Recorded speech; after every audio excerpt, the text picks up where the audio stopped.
अस्सलामुअलैकुम। Welcome to the channel viewers. आज हम एक नई वीडियो के साथ हाजिर हैं। उससे पहले चैनल को सब्सक्राइब और बेल आइकॉन को प्रेस करें। और हमारा आज का सेशन इसकी बेसिक वजह ये थी कि हम सब आजकल कोरोना की वजह से we are all at home और there is a problem, nobody can go out. आप सबके लिए भी ये सेफ़ है और बेहतर है। अल्लाह ताला आपको इस मुसीबत से, इस बीमारी से बचाए रखे, हम सबको भी। बहरहाल it's a world threat, all over the world there is a problem, globally we are in we got issues. तो ऐसे है कि आप क्वेश्चन भी करते जाएंगे, मैं लिखता भी जाऊंगा और मैं थोड़ा सा आपको कुछ बताना भी पसंद करूंगा। पहली बात तो ये है कि अल्वेरिया CSS एकेडमी जो है, हमने स्टार्ट किया है ये ऑनलाइन सेशन इसलिए कि वो तमाम बच्चे जो अपने अपने घर में हैं, टेस्ट कितनी बात होगा वो अभी मालूम नहीं है, तकरीबन 2 माह लग जाएंगे। लेकिन पहले मैं अपनी बात मुकम्मल कर लूँ, फिर उसके बाद आप काइंडली अपने क्वेश्चन भेजें। पहली बात तो यह है कि हम इस वक्त एक मुश्किल वक्त से गुजर रहे हैं और हमें इस वक्त को बहुत अच्छे तरीके से मिलजुल के एक दूसरे की मदद करके, एक दूसरे को गाइड करके गुजारना है। मुश्किल वक्त है, मुश्किल टाइम है, घर पे रहना मुश्किल काम है, सारा दिन बंद रहना, लेकिन इसमें अपनी मोटिवेशन को कम न कीजिएगा। कोशिश कीजिएगा कि एक दूसरे के साथ मिलजुल के, एक दूसरे के साथ प्यार से, मोहब्बत से आप एक दूसरे के साथ ये वक्त गुजारें।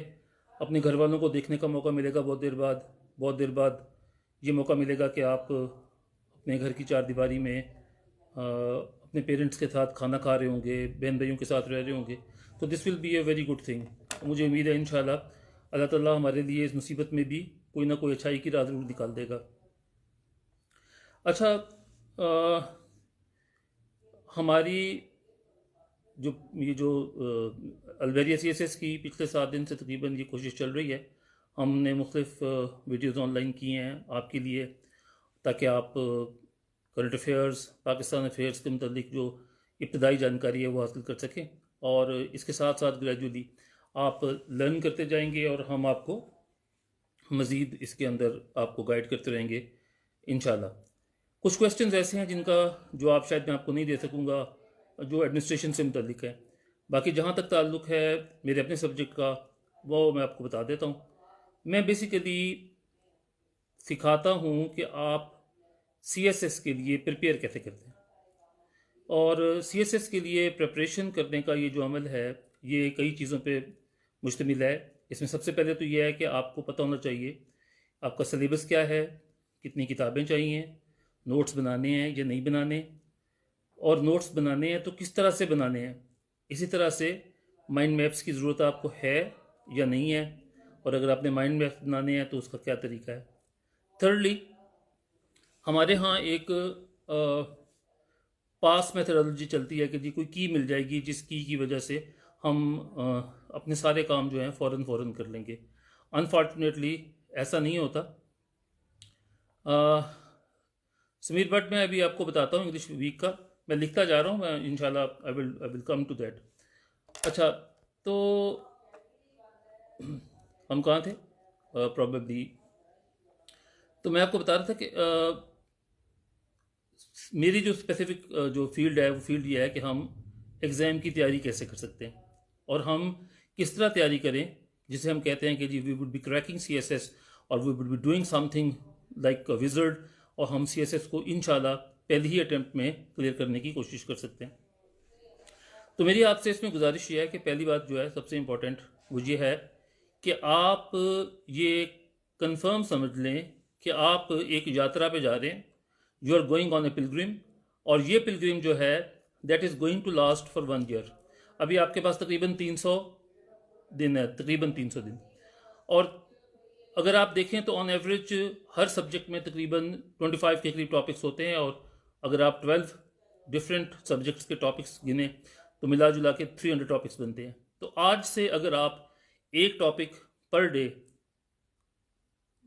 करना शुरू कर दें, उसको हल करना शुरू कर दें, उसको याद करना शुरू कर दें, उसके नोट्स बना लें, उसके माइंड मैप्स बना लें, तो मैं आपको गारंटी देता हूँ कि इंशाल्लाह इन 300 दिनों में आपको 300 टॉपिक्स आते होंगे और ये 300 टॉपिक्स इतने ज़्यादा हैं कि इनको करने के बाद इट इज़ ऑलमोस्ट इम्पॉसिबल कि कोई बच्चा CSS में रह जाए।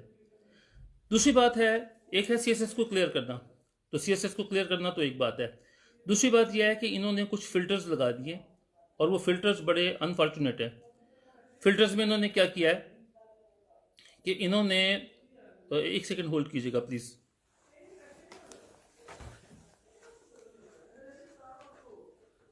मोहम्मद, मैं ऑनलाइन सेशन में हूँ, आपकी सारी आवाज़ें आ रही है इधर।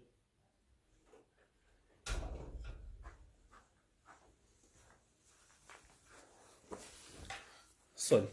अच्छा, तो ये जो इन्होंने ऑनलाइन फ़िल्टर्स लगा दिए हैं, ये फ़िल्टर्स ये हैं कि अगर आपने बच्चों को रोकना है तो आप उनको फेल कर दें इस्लामिक स्टडीज़ में, आप उनको फेल कर दें एसए में, आप उनको फेल कर दें पाक स्टडीज़ में।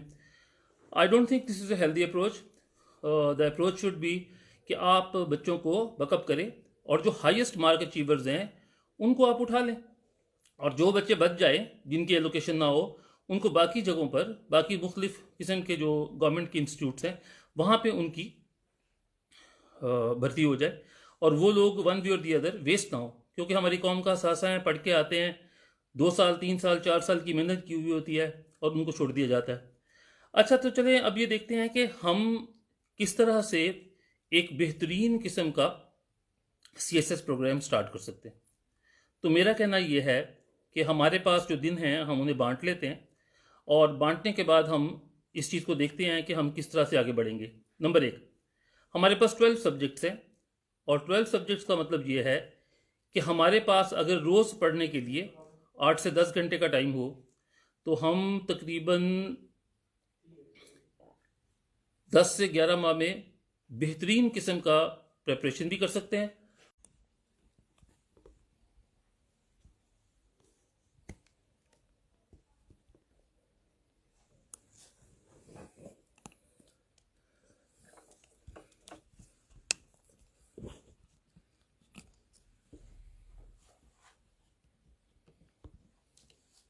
I hope this will be better. अच्छा, तो हम कोशिश करते हैं कि हम इसको बेहतर तरीके से किसा कर सकते हैं। तो सबसे पहली बात ये थी जो मैं बताना चाह रहा था कि हमारे पास 12 सब्जेक्ट्स हैं, और 12 सब्जेक्ट्स में हमारे पास ऑलमोस्ट 300 डेज हैं। तो हम ये करेंगे कि हम 30 डेज अगर पर सब्जेक्ट के लिए मुख्तस कर दें तो हमारे पास 240 आवर्स आते हैं पर सब्जेक्ट, अगर हम 8 घंटे रोज़ पढ़ते हैं तो। I think this is ample time and a wonderful time. Opportunity भी वंडरफुल इस तरह से है, अनफॉर्चुनेटली है तो बुरे वक्त में, लेकिन वंडरफुल इस तरह से है कि हम अपने तमाम के तमाम काम छोड़ के इस वक्त घर बैठे हुए हैं।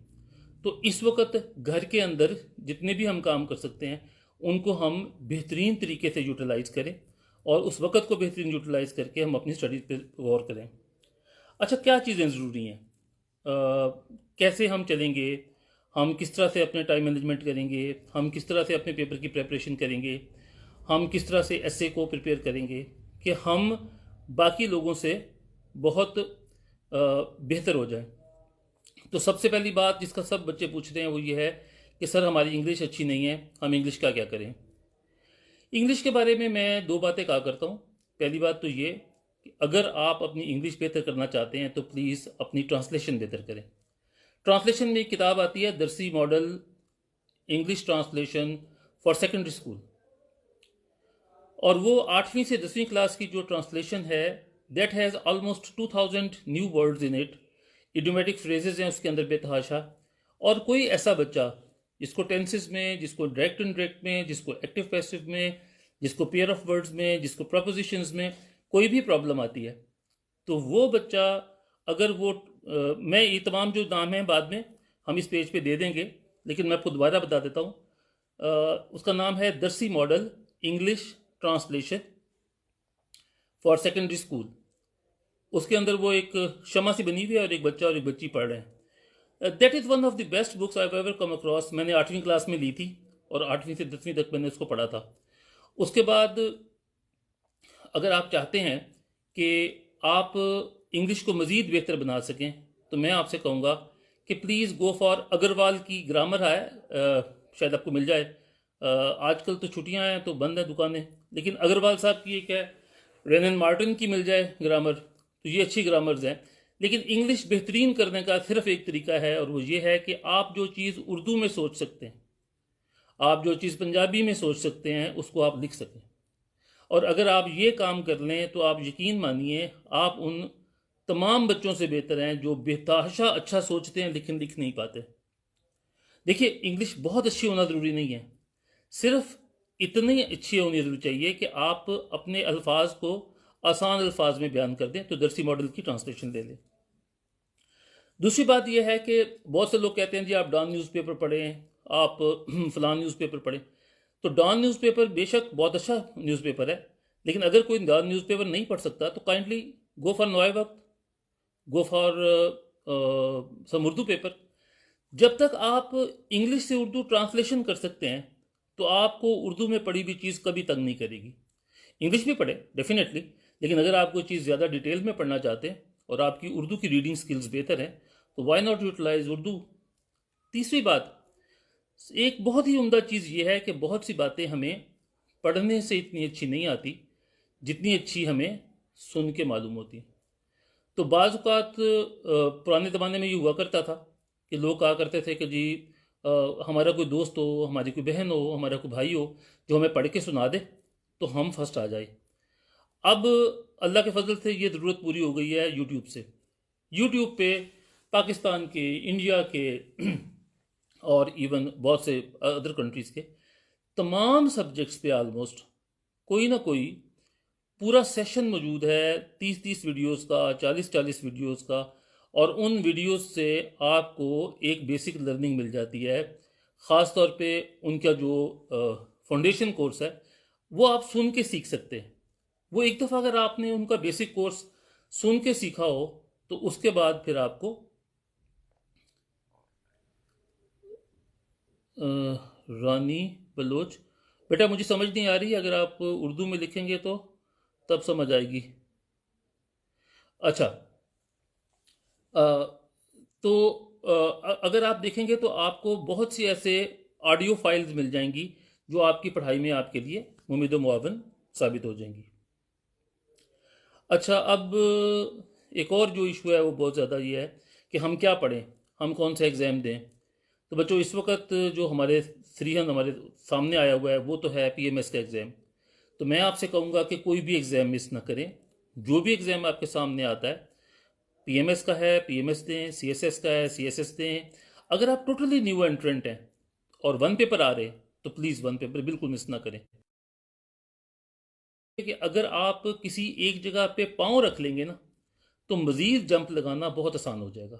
सीढ़ी का एक रंग आपने तय कर लिया, दो आपने कदम तय कर लिए, तो आपको मज़ीद ऊपर जाना आसान हो जाएगा।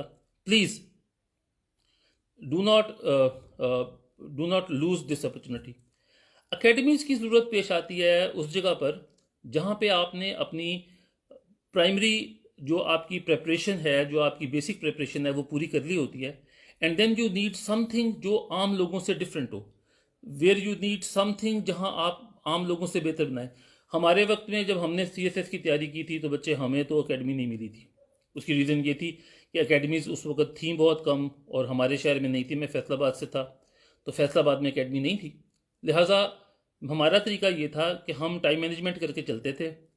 और टाइम मैनेजमेंट भी हमने पढ़ने में भी टाइम मैनेजमेंट का ख्याल रखा और पेपर के अंदर भी, वो मैं भी आपको बताता हूँ किस तरह से हमने काम किया था। Sir, how much time do we need to build our analysis for essay on daily basis. बच्चे, बात यह है कि आप डेली ऐसे को शायद ना अटैम्प्ट कर सकें। जो सबसे इम्पॉर्टेंट बात है ऐसे के बारे में, जहाँ तक मैं समझता हूँ, और हम चूँकि सीएसएस वाले लोग ज़्यादातर मेडिकल फील्ड से होते हैं, इंजीनियरिंग से होते हैं, कंप्यूटर की फील्ड से होते हैं, साइंस की फील्ड से होते हैं, कॉमर्स की फील्ड से होते हैं, तो लॉ किया होता है हमने, तो हमारे सब्जेक्ट्स थोड़े डिफरेंट होते हैं। तो मैं ये कहूँगा कि सबसे अच्छा तरीका यह है कि आपके करंट अफेयर तैयार हों, आपके पाकिस्तान अफेयर तैयार हों, आपकी इंग्लिश की ट्रांसलेशन बेहतर हो। तो ये तीन चीज़ें आपकी पहली प्रेपरेशन है आपके एसेज के लिए। और अगर आपका ऐसे अगर आपने देखना है तो ऐसे को आप एज सच शुरू में तैयार करने की बजाय आप कोशिश करें कि आप ऐसे को शुरू में 15 दिन के बाद 10 दिन के बाद एक ऐसे लिखें, ऐसे की मेथोडोलॉजी पढ़ें। आप तशरीफ़ लाएं हमारे कॉलेज में, जब भी खुलेगा वो तो बात की बात है, अभी भी ऑनलाइन सेशन शुरू हो रहे हैं मेरे ख्याल में चंद दिनों के बाद वो गूगल के ऊपर ये शुरू कर रहे हैं, हमारा सिस्टम शुरू कर रहे हैं, ऑनलाइन पेड सिस्टम।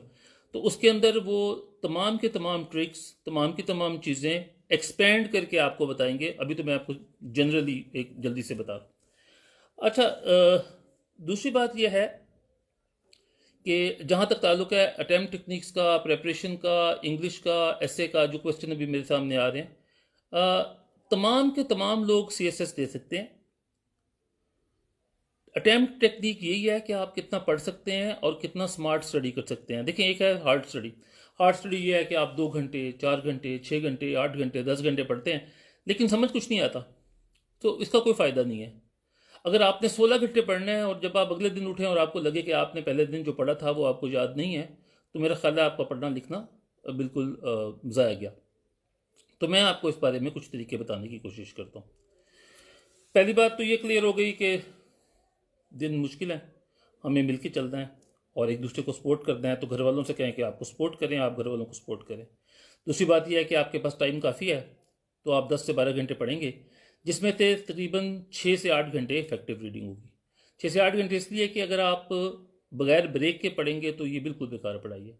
मैं ये कहा करता हूँ कि हर आधे घंटे के बाद ब्रेक करें, 5-10 मिनट की, 15 मिनट की, मुँह हाथ धो लें, नमाज़ पढ़ लें, खाना खा लें, चाय पी लें, अम्मी के पास बैठ जाएं, अब्बू से कोई बात कर लें, कोई रिलैक्स कर लें, लेकिन उसके बाद go back to your studies. और अगर आप इस तरह से अपनी स्टडीज़ आजकल करेंगे, दैट विल बी द क्या था CSR एग्ज़ाम में याद क्या क्या क्या किया जाता है, CSS में क्या किया जाता है बेटा, याद तो वही करता होता है जो सब्जेक्ट आपके होते हैं। सब्जेक्ट आप देख लें, अब आपके कंपल्सरी सब्जेक्ट्स हैं 6 वो हैं और 6 आपके ऑप्शनल हैं। कंपल्सरी सब्जेक्ट्स में सबसे ज़्यादा ब्रेक लगती है, फ़िल्टर लगता है। ऑप्शनल में नॉर्मली नहीं लगता, लेकिन जो कंपल्सरी सब्जेक्ट्स हैं उनके अंदर मैंने आपको बता दिया ऐसे, और ये जो है क्या नाम है इसका, इस्लामिक स्टडीज़ और पाकिस्तान अफेयर्स, इसके अंदर वो लगाते हैं फ़िल्टर। अच्छा, बहुत से बच्चों को ये मसला है कि वो कहते हैं जी हमारी कंसंट्रेशन नहीं है या हमारा फोकस नहीं है। हम एग्ज़ाम जब का सोचते हैं तो हमारा फोकस डेवलप नहीं हो पाता कि हम किस तरह से अपना फोकस डेवलप करें और बेहतरीन एग्ज़ाम दे सकें ताकि हम बगैर किसी परेशानी के पढ़ सकें। बच्चों, बात यह है कि जिस चीज़ में आपका दिल लगता है आहिस्ता आहिस्ता उसमें फ़ोकस डेवलप हो जाता है। इसकी कोई ख़ास टेक्निक तो मैं नहीं बता सकता, लेकिन मैं इतना ज़रूर कह सकता हूँ कि अगर आप सुबह जल्दी उठें और उठ के पहला काम ये करें नमाज़ पढ़ने के बाद, नाश्ता के बाद, कि अगर आप पढ़ना शुरू कर दें तो that is the best time to improve your focus. शाम के वक्त आपका लेफ्ट हैंड साइड का जो ब्रेन है वो बहुत ज़्यादा एक्टिव होता है, लिहाजा आप लॉजिकल थिंकिंग ज़्यादा कर सकते हैं, एग्ज़ाम के सवाल हल कर सकते हैं, मैथमेटिक्स, फिज़िक्स, केमिस्ट्री, जो साइंस सब्जेक्ट्स हैं वो आपको ज़्यादा समझ आते हैं, एवरीडे साइंस वगैरह। लेकिन सुबह के वक्त आप कंसेप्चुलाइज बेहतर कर सकते हैं, इसलिए मैं ये कहूँगा कि आप एक्चुलाइज करने की कोशिश करें। और उसके बाद जब आपकी एलोकेशन होगी तो फिर इंशाल्लाह आपके हाईएस्ट मार्क्स के ऊपर जो पहले 3 ग्रुप्स आते हैं नॉर्मली, वो नंबर 1 पे आजकल PAS आ रहा है और नंबर 2 पे पुलिस आ रही है। तो ये डिपेंड करता है कि आपके कितने मार्क्स हैं, उसके ऊपर ये जो क्वेश्चन लिखा हुआ था इसके मुताबिक मैं जवाब दे रहा हूँ। जॉब होल्डर्स जो हैं वो भी पढ़ सकते हैं, आजकल तो जॉब होल्डर भी घर बैठे हुए हैं और अगर ऑफिस में भी बैठे हैं तो वो फारिग हैं, लिहाजा I would urge them to study and to do their best for PMS exams. अच्छा, उसके बाद एक चीज़ जो मैं आपके साथ शेयर करना चाह रहा था वो ये था कि आजकल पढ़ें क्या। एक तो वो किताबें जो आपके पास हैं वो पढ़ लें, न्यूज़पेपर आजकल आता है, न्यूज़पेपर काइंडली ज़रूर देखिएगा, न्यूज़पेपर में काफ़ी चीज़ें अच्छी हैं। इंग्लिश एसेस जो हैं, अगर आपने एडिटोरियल पढ़े हुए हैं तो आपको अपने इंग्लिश एसे लिखने में आसानी होगी, बिकॉज एडिटोरियल्स के अंदर डेली के बेस पे हर इम्पॉर्टेंट इशू पे कोई ना कोई बात हो रही होती है। तो ऐसे के बारे से हम ये मतलब देख सकते हैं कि हमारे पास इस वक्त जो रिसोर्सेज हैं वो कौन से हैं। दूसरे रिसोर्सेज हैं हमारे पास ई बुक्स बहुत सी अवेलेबल हैं, हम एकेडमी में एक पेज बना रहे हैं और उस पेज के ऊपर हम सारी ई बुक्स जो हैं वो PDF फॉर्मेट में शेयर करेंगे, जो जो भी अवेलेबल हैं कहीं से भी।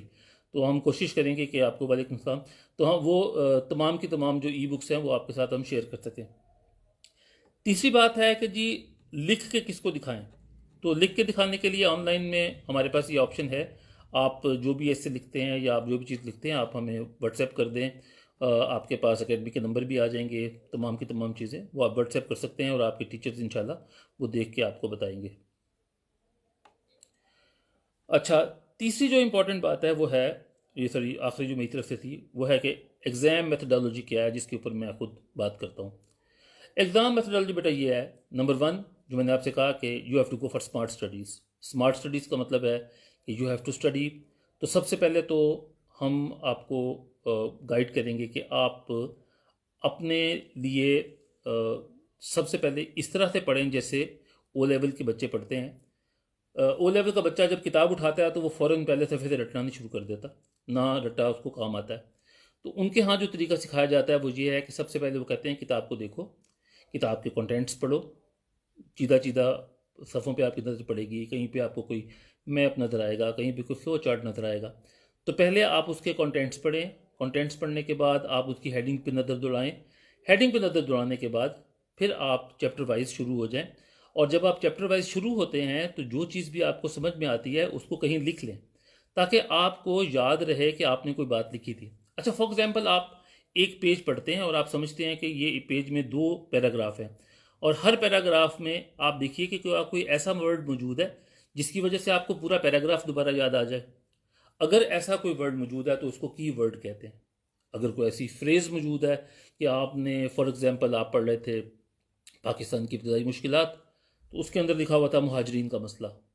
तो मुहाजिरीन का मसला जो फ्रेज़ है, ये अगर आप लिख लें तो आपको फ़ौरन याद आ जाएगा कि हाँ यार, जब वो इमिग्रेंट्स यहाँ पे आए थे तो उनके ये इश्यूज़ थे, उनके पास हेल्थ फैसिलिटीज़ नहीं थी, उनके पास रहने की जगह नहीं थी, उनके पास कोई हेल्थ स्ट्रक्चर नहीं थी, उनके पास ये नहीं था, वो नहीं था, फूड नहीं थी।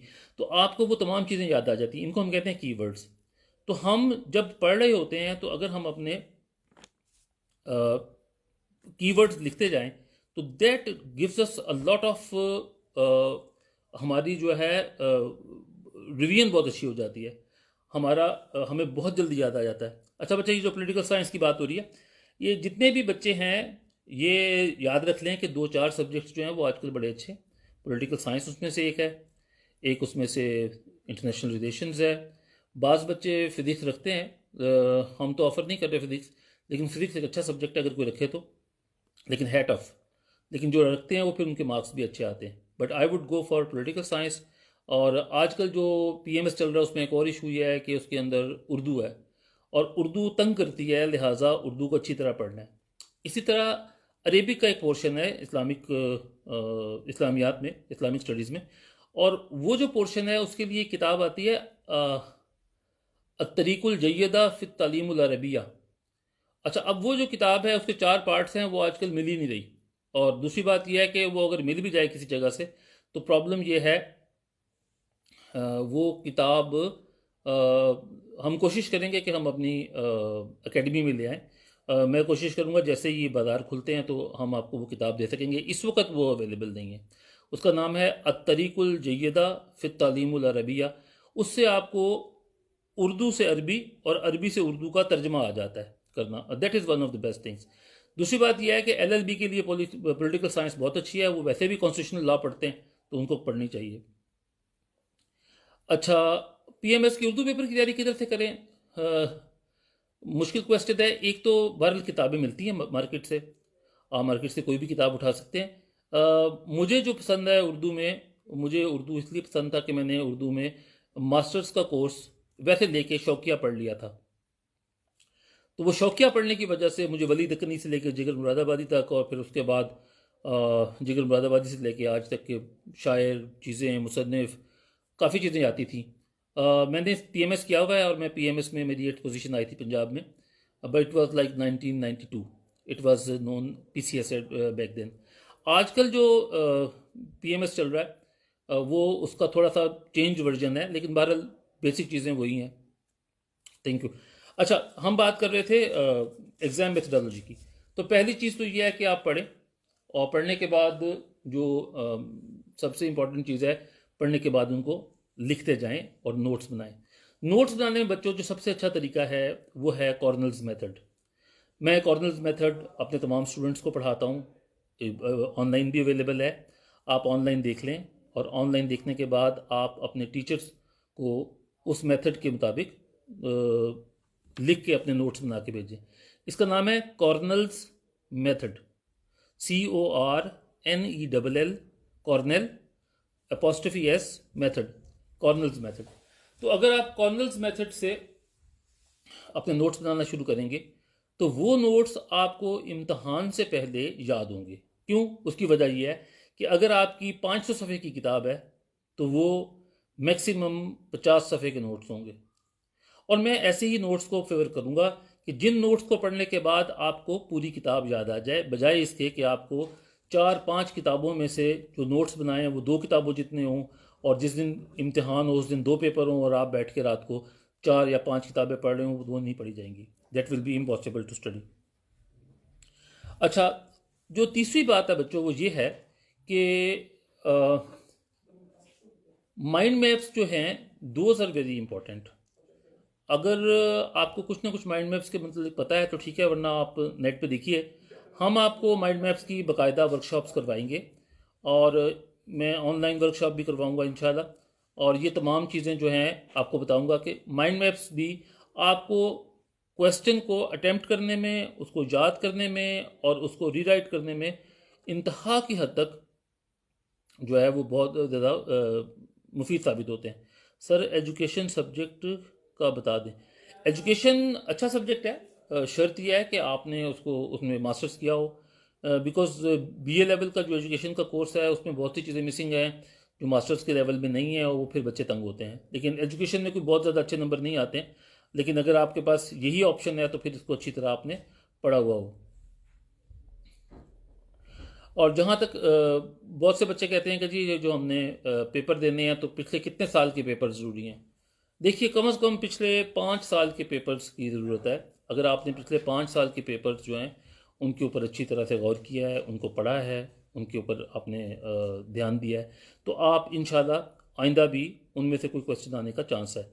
लेकिन अगर आपने सिर्फ 1 साल के पेपर पढ़े हैं और एक ही साल को आप समझ रहे हैं जो पिछले साल के आए हैं, तो प्रॉबेबली वो शायद ना आए, उनके ना आने के चांसेस ज़्यादा होते हैं आने से। बहरहाल वो इंपॉर्टेंट क्वेश्चन ज़रूर होते हैं।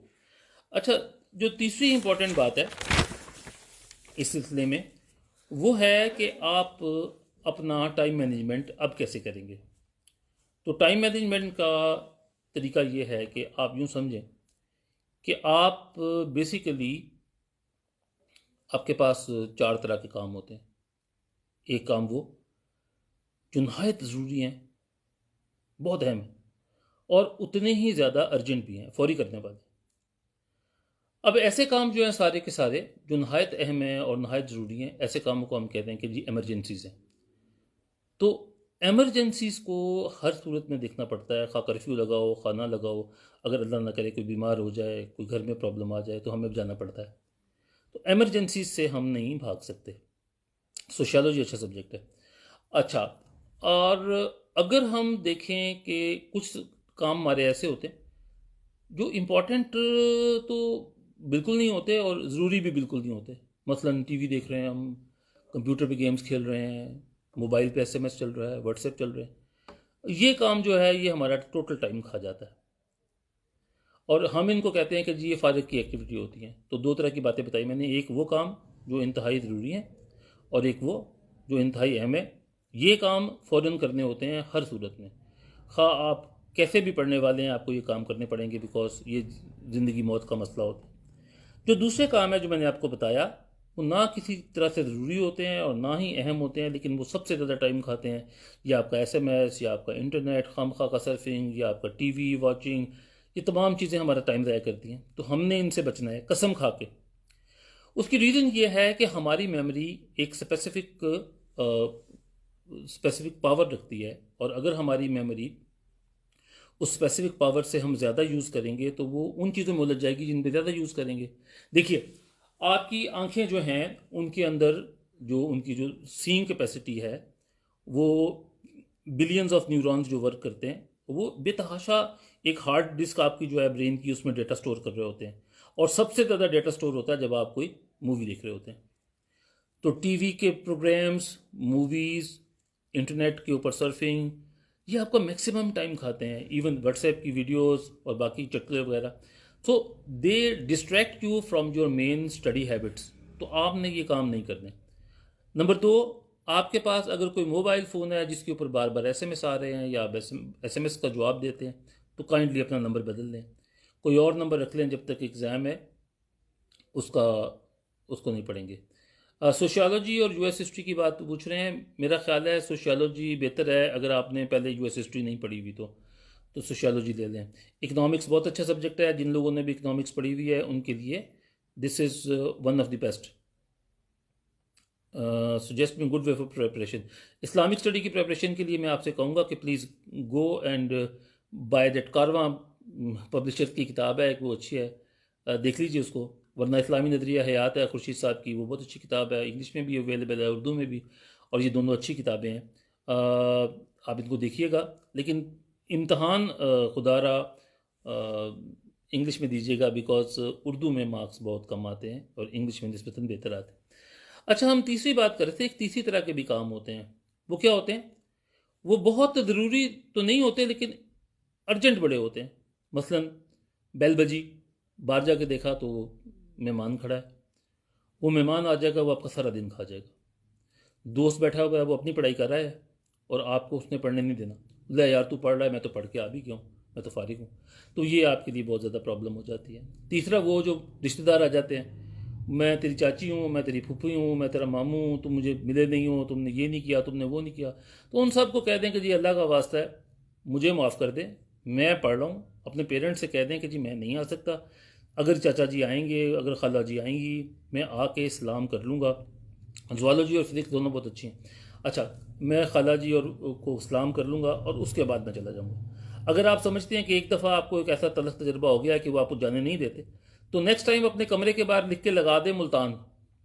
तो जो पूछे किधर हैं, जी मैं तो मुल्तान में हूँ। और अगर आप मुल्तान में रहते हैं तो फैसलाबाद लिख के लगा दें। जो पूछे कहाँ पे हैं, तो कभी फैसलाबाद में हूँ। तो वो, अब अल्लाह माफ़ करे, लेकिन है तो यही तरीका, इसके अलावा और कोई तरीका नहीं है। आईआर का सब्जेक्ट मेरा बच्चा गोल्डस्टीन की बुक है, बहुत अच्छी है, आप देख लें, इंटरनेशनल रिलेशन पर जोशुआ गोल्डस्टाइन, वो किताब बहुत अच्छी है अगर आप पढ़ना चाहें तो। अच्छा, इशफाक बेटा, इस तरह की लैंग्वेज अच्छी नहीं लगती, ये कोई ज़ालमों वाली बात नहीं है, आप काइंडली इस तरह से बात नहीं करें। अच्छा, आप ऐसा कीजिएगा, ये जो नंबर आपको दिए हुए थे इशफाक, आप इन पे काइंडली कॉल कर लें और आपको आपको हम इसके बारे में बता देंगे, क्योंकि हम जिन चीज़ों को हम जानते हैं मैं आपको फ़ौरन बता देता हूँ। कुछ चीज़ें मेरी समझ में से बाहर होती हैं या कुछ चीज़ें मेरे नॉलेज से बाहर होती हैं, तो मैं नहीं बता सकता। केमिस्ट्री, फिज़िक्स, बायोलॉजी सारे अच्छे सब्जेक्ट्स हैं जो कोई रखना चाहे तो। अच्छा, इसके बाद हम देख रहे थे, बात कर रहे थे कि वो मसले हैं, मसाइल हैं जिसके अंदर कोई ना कोई मेहमान हमारे घर आ जाता है, तो उस मेहमान से बचना फ़र्ज़ है। वो आपके लिए बहुत ज़्यादा प्रॉब्लम क्रिएट कर रहा है। ज्योग्राफी अच्छा सब्जेक्ट है बेटा, ज्योग्राफी अच्छा भी है और मार्क्स भी देता है, लेकिन यह है कि पंजाबी उसके मुकाबले में अच्छा है सीएसएस में, और पीएमएस में तो ये डिफरेंट है मेरे ख्याल में, तो इसलिए आप दे सकते हैं। इंग्लिश लिटरेचर जो है ये तंग करता है, सवाए उसके जिसने मास्टर्स किया हो इंग्लिश लिटरेचर में, ज़्यादा वो देख लें अच्छी तरह। और सीएसएस में मास्टर्स किस में करना चाहिए? इकोनॉमिक्स में, पॉलिटिकल साइंस में, आप किसी में भी मास्टर्स कर लें, वो काम आता है। ये इवन सोशल वर्क या सोशियोलॉजी में भी अगर होता है तो दैट डेफिनेटली पेज। अच्छा बच्चों, मैं ज़रा सवालों को जवाब बाद में दूंगा, मैं थोड़ी सी बातें बता दूंगा आपको, फिर मैं थोड़े सवालों के जवाब बाद में देता हूँ। English literature as an option subject अच्छा है बच्चों, लेकिन ये ज़रा थोड़ा टफ है। अगर आपने मास्टर्स किया हुआ तो अच्छा है, वरना ये तंग करता है। अच्छा, मैं बता रहा था कि एक चौथी तरह के काम आपके दिन में आते हैं, दिन में, और ये काम वो होते हैं जो इंपॉर्टेंट तो बड़े होते हैं लेकिन ज़रूरी नहीं होते। मतलब एक्सरसाइज है, इंपॉर्टेंट बड़ी है, अभी कर लें कल कर लें। एजुकेशन है, अभी पढ़ लें कल पढ़ लें, इंपॉर्टेंट है लेकिन फौरी नहीं करने वाला। तो यार, जो सब्जेक्ट, जो काम, जो चीज़ें लगती हैं ना कि जी इंपॉर्टेंट तो बहुत हैं, अभी फ़ौरन करने वाली नहीं है, ये हैं असल काम। इनके ऊपर जोर दें, इनके ऊपर गौर करें तो आपकी जो इमरजेंसी वाले काम है वो भी कम हो जाएंगे और आपके पास एम्पल वक्त भी आ जाएगा और आप उस एम्पल वक्त में अच्छा काम कर सकेंगे। हाँ, रेन एंड मार्टिन वाली ग्रामर बहुत अच्छी है। Sociology, history, international law combination ठीक है। यार इंटरनेशनल लॉ में पिछले एक दो दफ़ा से काफ़ी सख्ती हो रही है, देख लो। आइला कुछ तंग कर रहा है। क्रिमिनोलॉजी अच्छी है अच्छा। उसके बाद है बच्चे टाइम मैनेजमेंट के बाद अगर हम देखें तो हम देखते हैं कि हमें हैंड राइटिंग कैसी चाहिए। मैं समझता हूँ एक साफ़ सुथरा सा नीट क्लीन लिखा हुआ पेपर बहुत ज़्यादा सपोर्ट करता है हमें, बजाय इसके कि हम एक ऐसा पेपर एग्जामिनर के सामने रखें जिसमें हैंड राइटिंग बिल्कुल ही वो समझ ना आती हो। देखिए आपकी हैंड राइटिंग, मैं नहीं कहता कर्सिव हो, बेतहाशा फूल बूटे वाली हो, लेकिन मैं ये ज़रूर चाहता हूँ कि आपकी हैंड राइटिंग में जो आप लिखें वो एग्जामिनर भी वही पढ़े। बस ये आप उसका एक क्राइटेरिया रख लें। तो अगर आप अपना पेपर किसी को दें और वो कहे कि मैं पढ़ सकता हूँ, तो बस ऐसी हैंड राइटिंग चाहिए। अगर वो थोड़ी सी बेहतर भी हो जाए तो ज़्यादा अच्छी बात है, उसमें आपके मार्क्स जो हैं वो एकदम बढ़ जाएंगे इंशाल्लाह। सर पॉलिटिकल साइंस और सोशल वर्क के अलावा तीसरा कौन सा रखूँ इन पीएमएस? बेटा ये तो अब आपकी स्पेशलिटी पे है, आपको कौन सी चीज़ आती है आप देख लें। आप कोई भी सब्जेक्ट रख सकते हैं। मुझे तो मैथ कम्युनिकेशन भी अच्छा है, अगर आप देखना चाहें तो कोई भी आप देख लें जो आपको पसंद आता है, आप देख लीजिए काइंडली। बी कॉम वाले बेटा अगर किसी में अकाउंट्स है, कहीं पे अकाउंटिंग अच्छा सब्जेक्ट है एक्सक्यूज मी, अकाउंटिंग अच्छा सब्जेक्ट है, इस तरह और भी बहुत से सब्जेक्ट हैं बी कॉम के लिए। एक दो सब्जेक्ट तो आपको मिल जाएंगे अपने, बाकी बाहर से रखने पड़ेंगे क्योंकि वो मजबूरी है। इकोनॉमिक्स आप देख लीजिए, पब्लिक एडमिनिस्ट्रेशन अच्छी है, क्रिमिनोलॉजी अच्छी है, पंजाबी बहुत अच्छी है, पॉलिटिकल साइंस हमजा अली आपने जो सब्जेक्ट लिखे हैं ये बहुत अच्छे हैं और ये अच्छे कॉम्बिनेशन है। अच्छा चलें आगे चलते हैं। टाइम मैनेजमेंट के बाद जो हमारे पास नेक्स्ट चीज़ आती है बच्चों, वो आती है हम किस पे बात कर रहे थे अभी? हम बात कर रहे थे हैंड राइटिंग पे। हैंड राइटिंग का जो सबसे उम्दा असूल है वो ये है कि हैंड राइटिंग सिंपलेस्ट वे में इस तरह की लिखी जाए कि लोग आपको आपको वन वे और दी अदर आपको समझ सके और देखने में अच्छी लगे, बहुत ज़्यादा कटिंग ना हो। अच्छा एक और जो इम्पॉर्टेंट चीज़ है जो मैं अपने स्टूडेंट्स को बहुत ज़्यादा सिखाता हूँ, लिखवाता भी हूँ, काम भी करवाता हूँ, वो ये है कि आपकी रिवीजन मेथडोलॉजी क्या होनी चाहिए। फॉर एग्ज़ाम्पल अभी आपके पास 300 डेज़ हैं और 300 डेज़ में आपने तकरीबन 300 टॉपिक्स पढ़ने, तो आपकी रिवीजन मेथडोलॉजी कैसे चलनी चाहिए? देखो बच्चे बात यह है कि जब आप चीज़ याद करते हैं तो वो 2-4 दिन बाद भूल जाती है, वो फिर आपको याद नहीं रहती। आप समझते हैं कि मुझे याद होगी, लेकिन जब आप दोबारा किताब उठाते हैं तो लगता है कुछ कुछ तो याद है लेकिन ज़्यादा याद नहीं है। तो हमने इसके लिए एक रिवीजन मेथडोलॉजी बनाई हुई है, वो मैं आपको बता देता हूँ। हमारी रिवीजन मेथडोलॉजी ये है कि जब जिस दिन भी आप कोई भी सब्जेक्ट पढ़ेंगे, क्लास में पढ़ेंगे, बाहर पढ़ेंगे, कहीं पर भी पढ़ेंगे, तो जिस तरह ही आप कोई सब्जेक्ट पढ़ेंगे तो उस सब्जेक्ट को उसी दिन रात को सिर्फ 10 मिनट के लिए रिवाइज कर लेंगे। अगर आपने 10 मिनट के लिए रिवाइज कर लिया तो that will be a wonderful thing, because जो चीज़ आपने आज पढ़ी थी वो 24 घंटे के अंदर अगर आप एक मरतबा रिवाइज कर लेते हैं तो वो आपकी याददाश्त में पक्की हो जाती है। अच्छा उसके बाद क्या है कि अगर आपने 24 आवर्स के बाद अगले दिन सुबह उठ के सबसे पहले कल वाले सब्जेक्ट्स को एक दफ़ा फिर रिवाइज कर लिया तो वो आइंदा 7 दिन तक आपको रिवीजन की ज़रूरत नहीं रहती। तीसरी रिवीजन आपको 7 दिन के बाद करनी पड़ती है और फिर 1 माह तक आपको वो चीज़ याद रहती है, बिकॉज आप उसकी 3 रिवीजन कर चुके होते हैं। पहली जो पढ़ाई की होती है वो ज़्यादा होती है, लेकिन बाद में जो रिवीजन होती है वो 5-7 मिनट की होती है। अच्छा आई have done my BS in economics but I have good command but I am much interested in go through international relation that it will be help me. International relation एक बहुत अच्छा सब्जेक्ट है, जिसका भी दिल करता है प्लीज़ ज़रूर जाए। और IR के अंदर जो सबसे इंपॉर्टेंट चीज़ें हैं वो थ्योरीज हैं। थ्योरीज फ़ौरन तो याद नहीं होती हैं लेकिन 3-4 माह में याद हो जाती हैं। तो आप देख लें कि अगर आपने CSS के एग्ज़ाम की बात कर रहे हैं 2021 की, तो yes IR is a very good subject. अगर आपने अभी अभी रखना है और आप PMS की बात कर रहे हैं तो no, it is difficult subject, इससे पॉलिटिकल साइंस बेहतर है। अच्छा, तो हम बात कर रहे थे हैंड राइटिंग की, और हैंड राइटिंग के बाद रिवीजन मेथडोलॉजी की। तो रिवीजन में यह है कि अगर आप अपने नोट्स बना लेंगे लिखते वक्त, याद करते वक्त, तो उनकी रिवीजन में सिर्फ 10 मिनट लगेंगे, क्योंकि आपने सिर्फ कीवर्ड्स, की फ्रेजेस लिखी होंगी और वो मेन आइडियाज़ लिखे होंगे जो आपको जिनको आप इम्पोर्टेंट। तो आपकी रिवीजन का जो मेथडोलॉजी है, ये एक पूरा तरीका है। इंशाल्लाह इसके ऊपर भी हम एक पूरा लेक्चर स्टेज करेंगे। और उस रिवीजन मेथडोलॉजी के साथ आप देखते हैं कि आपको जगह मिल जाती है कि आप एग्ज़ाम से 2 दिन पहले ये नहीं सोच रहे होते कि ओए होए होए होए होए, मुझे तो ये भी नहीं आता, मुझे वो भी नहीं आता, मैंने फ़लाँ चीज़ याद की थी, मुझे भूल गई है। आपको भूलता नहीं है। This is a guarantee from my side कि अगर आप कोई एक तरीका सीखना चाहते हैं कि जिसके ज़रिए आप कसम खा के ये कह सकेंगे कि अगर आपने 300 क्वेश्चन याद किए थे तो वो 300 के 300 क्वेश्चन आपको अभी तक आते हैं, अभी तक। तो उसका सिर्फ एक तरीका है कि आप सबसे पहले अपने नोट्स बनाएं कॉर्नल मेथड से। नंबर 2, आप माइंड मैप्स तैयार करें।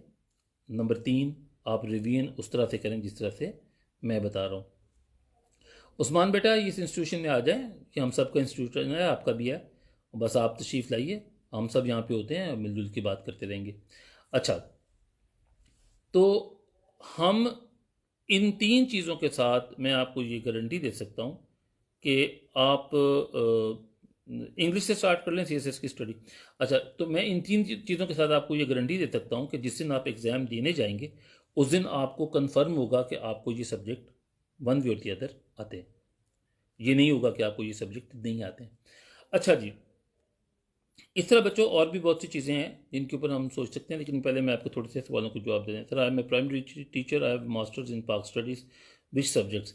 बच्चे, आपके लिए इस्लामिक स्टडीज़ बहुत अच्छी है, पॉलिटिकल साइंस बहुत अच्छी है, आपके पास देख लें उर्दू आपको आती होगी। अगर आपने पाक स्टडी में मास्टर्स किया हुआ है तो देख लें उर्दू में किया था, इंग्लिश में किया था, वो भी देख लें।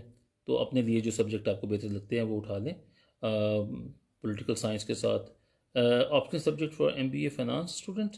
बेटा, एमबीए के सब्जेक्ट्स में आपके पास मैनेजमेंट है तो मैनेजमेंट नहीं है, एडमिनिस्ट्रेशन है तो वो पब्लिक एडमिनिस्ट्रेशन है, वो डिफरेंट है, वो वाली भी नहीं है। और अगर आपने अकाउंटिंग पढ़ी हुई है तो अकाउंटिंग यस वो मौजूद है।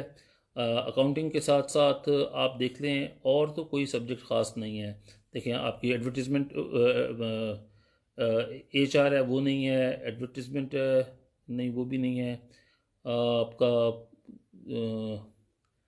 नहीं, आपके नहीं है, आपकी आपकी बहुत सी चीज़ें नहीं हैं, आपकी प्रोजेक्ट मैनेजमेंट नहीं है, तो इस तरह की कोई सब्जेक्ट मौजूद नहीं है। एमबीबीएस के बाद सीएसएस किया जा सकता है। यस, मैंने भी एमबीबीएस किया हुआ है, हाँ मैं डॉक्टर बेसिकली, एमबीबीएस मैंने किया था, उसके बाद मैंने स्टार्ट किया। तो एमबीबीएस के बाद सीएसएस किया जा सकता है, कोई इशू नहीं है। सिविल इंजीनियर के बाद भी किया जा सकता है। और सिविल इंजीनियर वालों को मैं कहता हूँ कि अगर आपने मैथ पढ़ा हुआ है तो काइंडली मैथ ज़रूर लें, क्योंकि मैथ है तो मुश्किल, लेकिन सब्जेक्ट ये ऐसा है कि इसमें लोगों ने 360, एक 380 और 400 तक नंबर लिए हुए हैं, तो नंबर तो अच्छे हैं।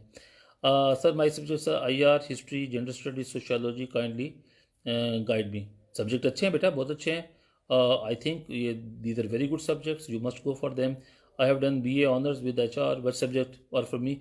बच्चे, सब्जेक्ट्स वही हैं जो मार्क्स देते हो। एक बहुत इंपॉर्टेंट बात है कि बहुत से लोग ये समझते हैं कि सब्जेक्ट्स जो हैं हम अगर कोई ऐसे रख लेंगे स्पेशल तो हमें बहुत ज़्यादा मार्क्स मिलेंगे। आई एम सॉरी, ऐसा नहीं होता। सब्जेक्ट हमेशा वो रखने चाहिए जो पिछले सालों में मार्क्स दे रहे हैं, तो ज़्यादा कोशिश कीजिएगा। एग्रीकल्चर जो है वो बहुत अच्छा सब्जेक्ट है, फॉरेस्ट्री बहुत अच्छा सब्जेक्ट है, मार्क्स इनमें आते हैं और इस तरह से अब चलते रहते हैं। तो बच्चों, ये था आज का सेशन हमारा। मैंने कोशिश किया है कि मैं आपके सवालों के जवाब दे दूं जितने मैं दे सकता था। और दूसरी बात यह है कि मैं आपको ये बताना चाहता था कि सीएसएस जो है ये एक this is crafted way of taking your exams in a very methodical way.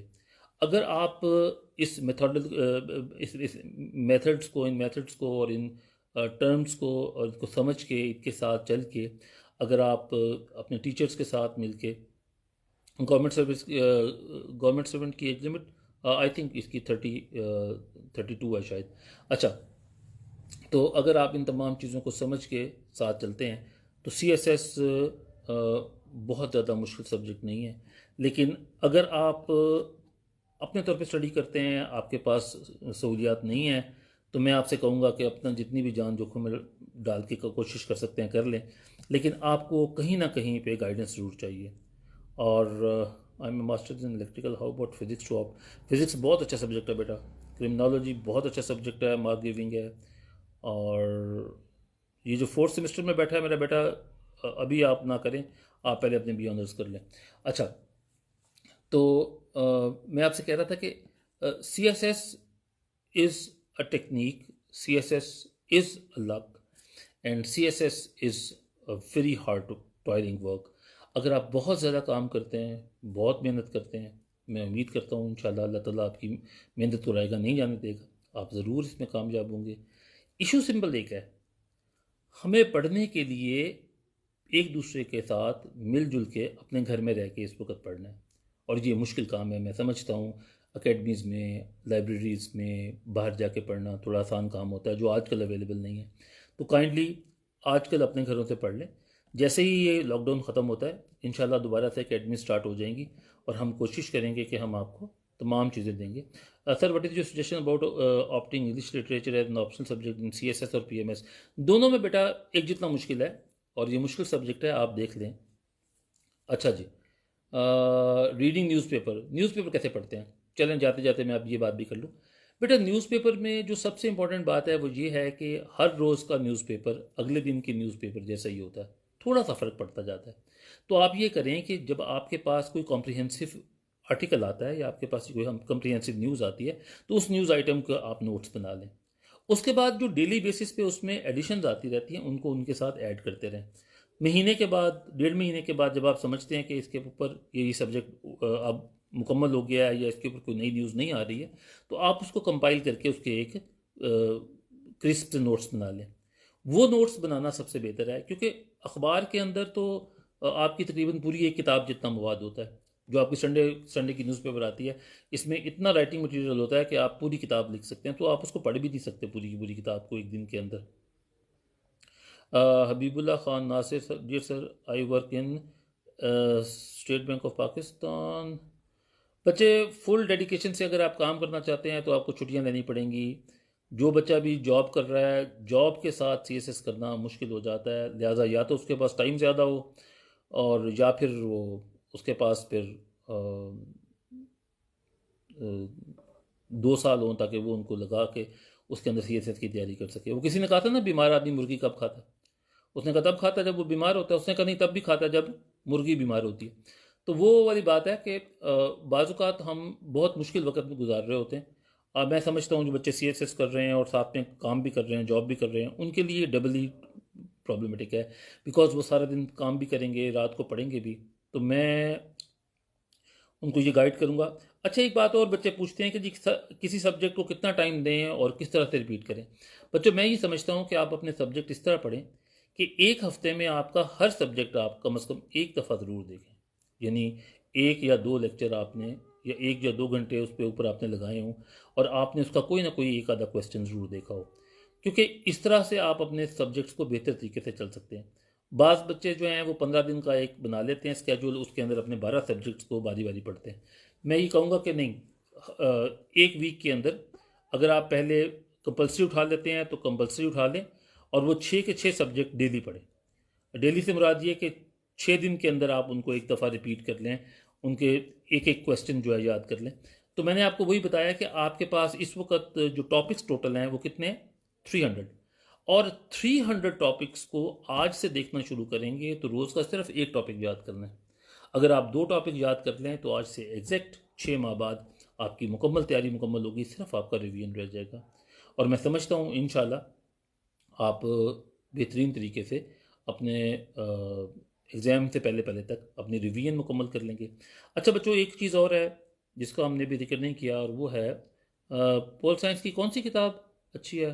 बेटा, पोल साइंस मेरा सब्जेक्ट नहीं है, लेकिन बहरहाल आप कॉलेज फ़ोन कर लें, वो जो है अपना अलवेरिया एकेडमी में, वो आपको बहुत ही बुक्स पे गाइड कर देंगे। अच्छा, मैं क्या कह रहा था, मुझे बात भूल गई। जस्ट सेइंग, लिख के बताओ मैं भी क्या कह रहा था बेटा। मैं कोई बात कहने वाला था जाते जाते।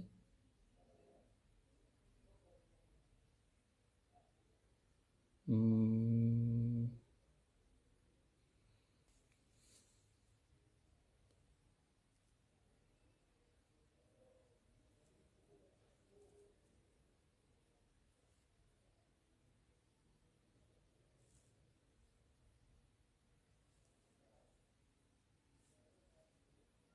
पता नहीं किधर गया, मैं कुछ बात कहने लगा था।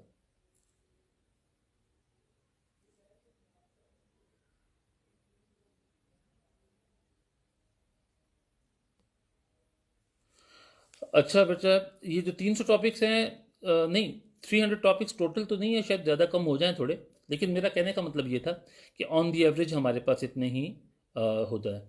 और जॉब जो है सीएसएस के साथ बहुत मुश्किल से होती है, लिहाजा कोशिश ये करनी चाहिए कि अगर तो आपकी जॉब ऐसी है जिसमें आप 2-4 घंटे वहाँ काम करते हैं, बाकी टाइम बचता है, तो पढ़ लें, वरना आपको टॉपिक्स तो, सब्जेक्ट्स तो वही रखने पड़ेंगे जो सब्जेक्ट इसके बेसिकली मार्क्स देते हैं। पब्लिक एडमिनिस्ट्रेशन अच्छा सब्जेक्ट है, वो आप देख सकते हैं। तो बच्चों, इसके साथ ही हम आज का ये सेशन जो है इसको क्लोज़ करते हैं, और मज़ीद हम अपने दोबारा से जो हैं ये ऑनलाइन सेशन जारी रखेंगे। और हमारी तरफ से आप सबको अल्लाह ताला इस मुश्किल वक्त से बाहर निकाले। आज का मुबारक दिन था, कल शब मेराज थी, आज लोगों ने रोज़ा रखा हुआ था। तो इसी पाक महीने के सदक़े और आइंदा रमज़ान आ रहा है, अल्लाह ताला आपको बहुत सी खुशियाँ नसीब करे, पढ़ने की तौफ़ीक अता फ़रमाए। और जो भी कोई, अगर आपका सब्जेक्ट का कोई क्वेश्चन है तो आप काइंडली, आपको मैंने नंबर्स दिए हैं, आप किसी भी नंबर से पता कर सकते हैं। और अगर आपने मुझसे रब्ता करना हो तो आप एकेडमी के नंबर से मेरा नंबर लेके मुझसे बात कर सकते हैं। I would be there available whenever you want me. Wish you best of luck बच्चों, बहुत शुक्रिया आपके साथ आने का, और अल्लाह ताला आपको खुश रखे और बेहतर फरमाए। अल्लाह हाफिज़, अस्सलाम वालेकुम।